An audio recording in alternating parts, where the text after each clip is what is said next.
This is a little bit more of a different video than what I'm usually trying to make. I'm trying to learn the fundamentals of YouTube, but there was something that I thought would be a good opportunity to share with you, the internet. That was my personal weight loss journey. Now, I've never been fat or anything, never been really big or huge or overweight. I've always been, kind of stocky, yeah. And I saw Jaxblade, and he told me, well, he tells a lot of people that you can do a lot with just calisthenics.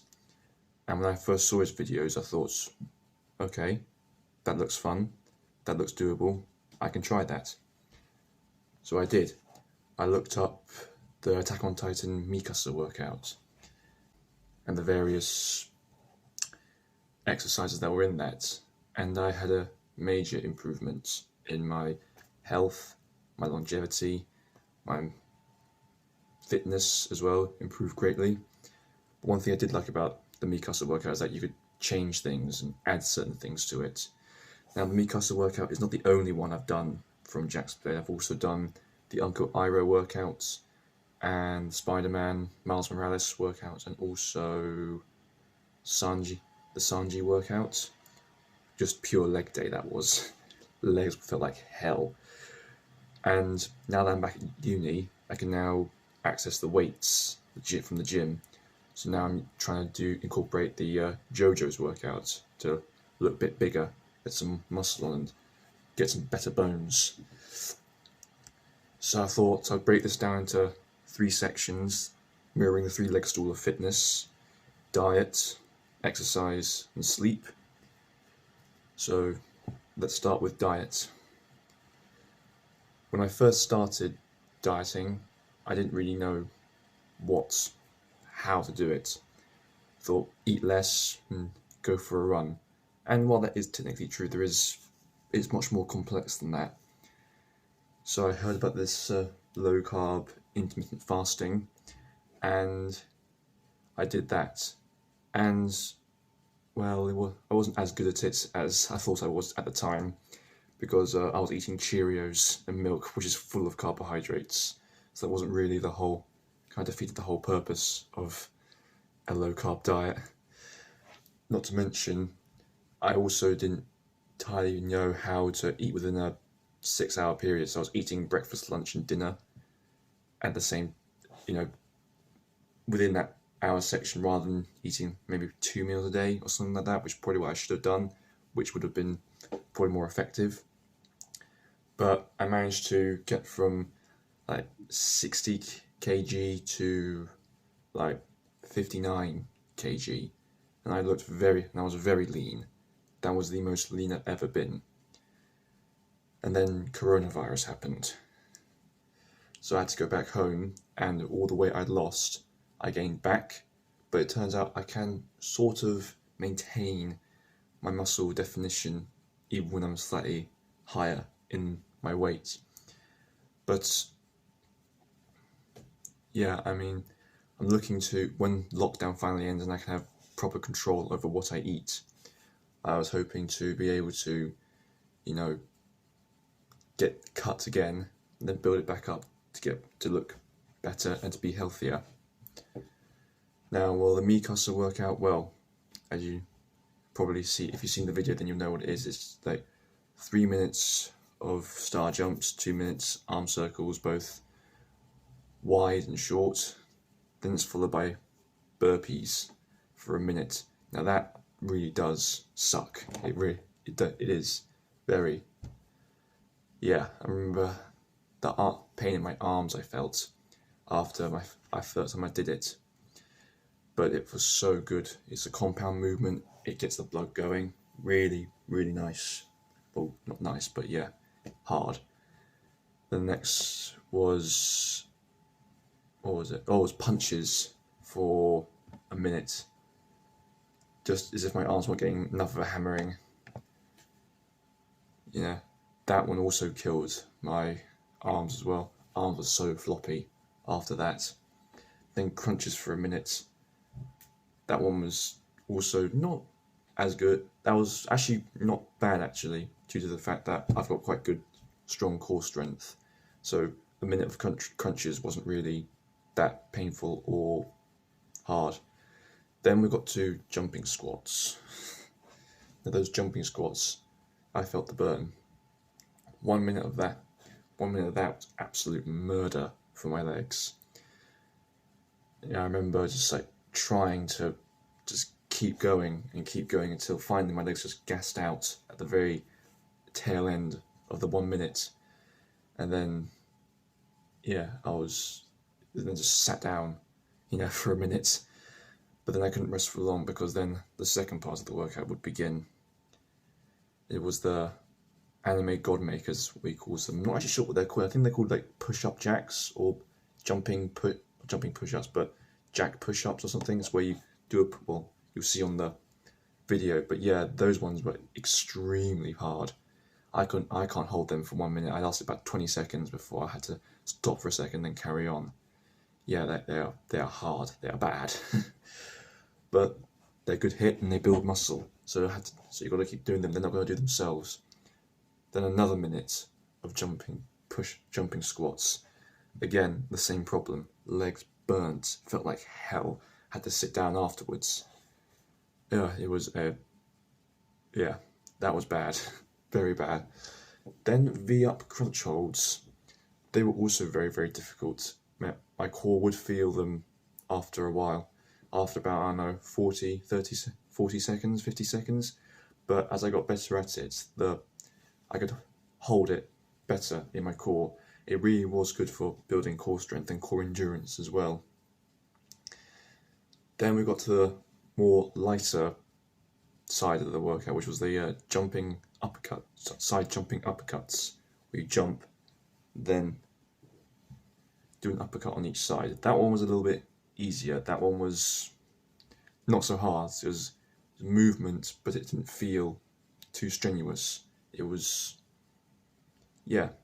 good. Now the other one, and then the next episode what? The next episode was a flying V, the exercise at the back. Yeah, I'd feel that particularly my lower back. But again, as I got better at it, I was able to,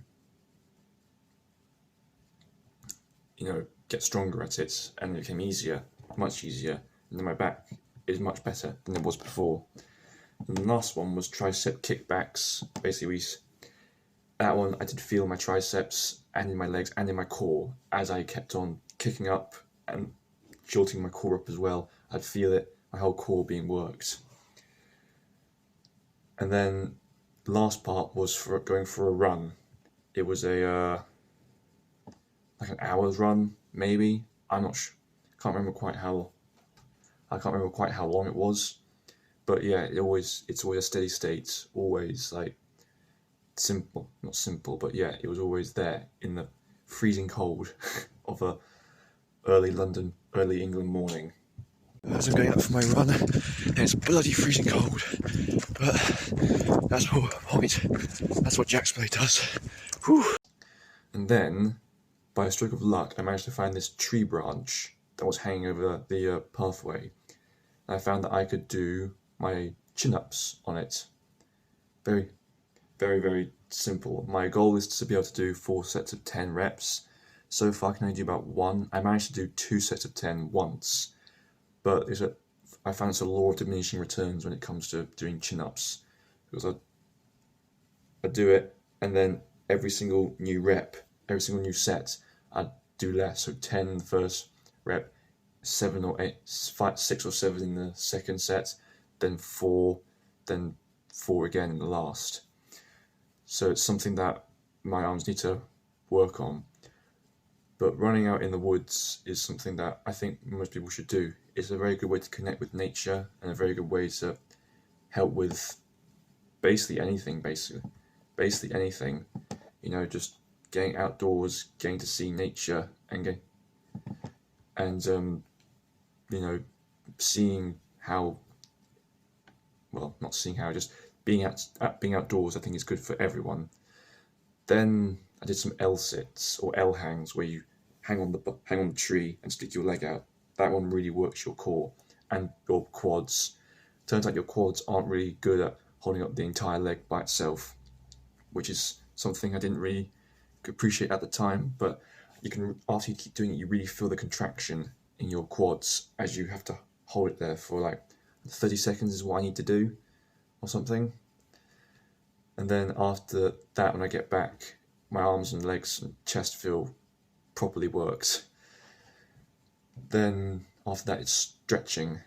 Now stretching is a bit boring, it's a bit hard, well not really hard, but like it's just adopting an uncomfortable position for like 30 sets, three sets of 30 seconds, and it's kind of boring just sitting there uncomfortably. It's like, why?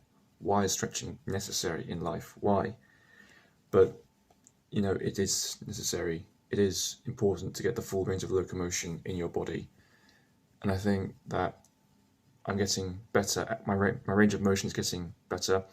I'm working on do the splits. I can get not down to the ground. I can get like a foot above the ground before I have to stop because my legs are just feeling like they're ripping apart.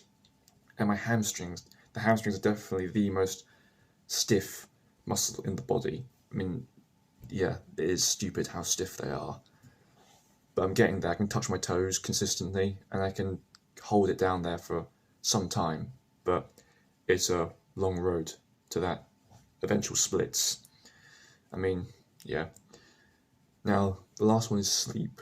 Sleep is the one I kind of struggled with, not really the most, because I sleep really easily. I mean, it's just that getting to bed at the proper time is weird, because I tend to go to bed between the hours of 11 or 12, but hitting REM sleep, which is the period of deep sleep, is something that is so important that not a lot of people do. And I've been trying to work on getting more sleep, and it actually works. It's good for the body to have so much sleep. But yeah, I mean, it's weird because you want to stay up. The human body just wants to stay up, for me at least. But I always have to remind myself that it is important to get the proper amount of rest. And yeah, but that being said, I have improved on my sleep, and I feel a lot better because I'm sleeping proper. I'm sleeping better than my other uni friends that get to bed at like 1, don't get up to like 12 or something. Yeah, you can't sleep during the day. Sleeping during the day is just bad. It's just wrong. It's not natural for a human either. So, yeah, I've started on a journey, which I'm very glad I started. I've got a long way to go, and I want to be able to get as healthy and as fit as I possibly can. I hope this video has shown something that you find valuable and that you might try to get fit yourself. You don't need to go to the gym in order to get fit. Calisthenics can get you most of the way there. But now that I know what I'm capable of and what my potential is, I'm going to keep on going to see if I can find that next level, break the limit. Alright, see you in the next video.